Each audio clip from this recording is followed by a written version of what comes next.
What does compassion mean to you? I think we hear about the word compassion a lot. We want a compassionate world, a compassionate society, a compassionate relationship with ourselves. But I also think that this word and many other words that become used a lot can become a bit abstracted from a meaning, or a meaning that resonates for us. And going back to the root of such words, I think can be really, really helpful in creating a meaning that we can take and use in our lives and in the world. And compassion means to be alongside with, or to be with, in suffering.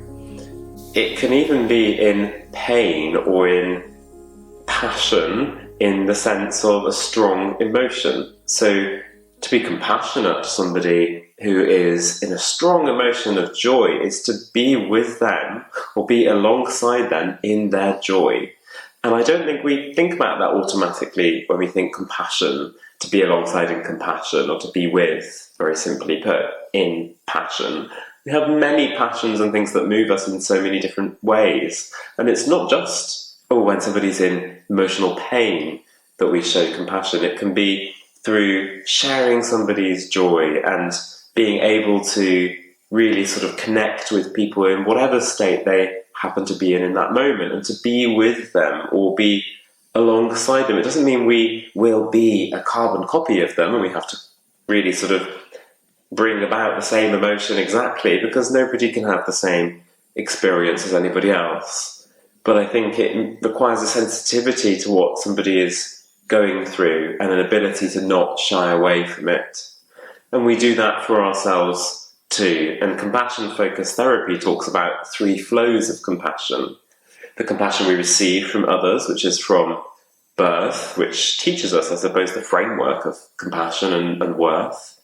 And then the compassion that we share with others, that we can give out to others, being with another.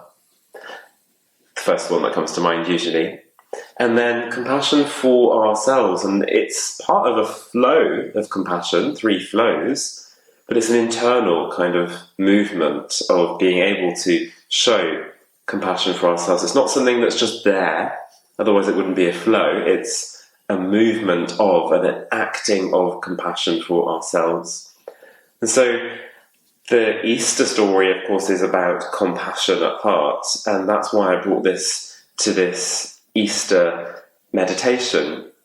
And I wonder, how can we be with ourselves with compassion in this short meditation now, where it's not static, expecting I'm going to be with myself like an on or off switch, or I'm going to be with my pain now and sit with it. It's actually being willing to notice whatever is there and to be with that, or be alongside that in a state of flow. It will be a continual enactment of compassion, and we can do that through letting go of those things that take us away from here and now, because then we're not doing the being with bit, and the things that really sort of tell us that maybe, that emotion isn't good, well, that's taking away from the passion that's right here and now, whatever shade or colour or intensity that might be. So finding a comfortable seat, just bring your weight into your sitting bones and have a little rock side to side. Even in compassion-focused therapy, they talk about a compassionate stance, a compassionate posture. You might think, well, how would a mother hold a child? How would we show compassion towards another? And can we have that stance here? So relaxing the shoulders, maybe having a slight openness across the collarbones.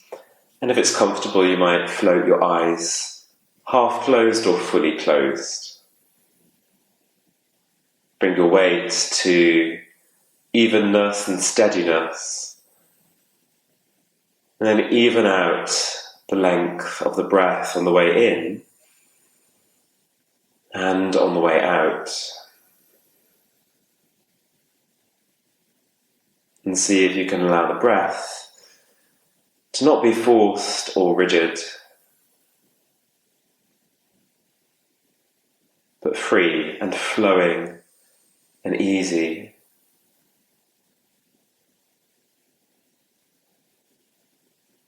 See if you can allow the elbows to soften, the face to relax, and any sense of expectation of which bits we'd like to be with and which bits we may not like so much to be with, which passions we prefer.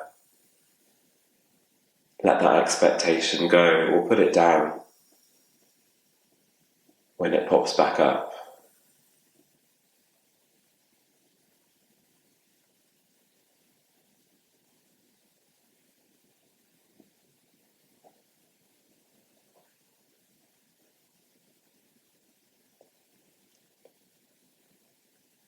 And perhaps when we start with some stillness, you notice the sounds in the room around you. That little ache or niggle in that part of your body. That thing to do on your list which nags away at your mind, or that situation or relationship that you need to tend to.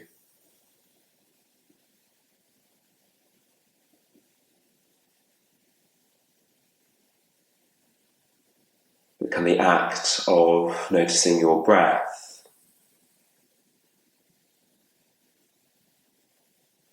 bring you to being here with yourself?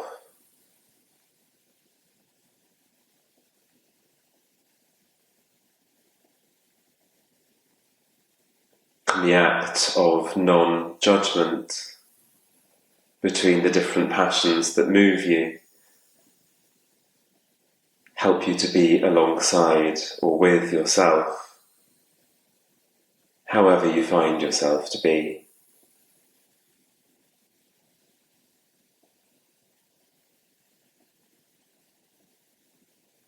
And can you stay here with yourself, continually meeting and coming alongside yourself and your experience for a short while?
Notice that you wandered off with your attention,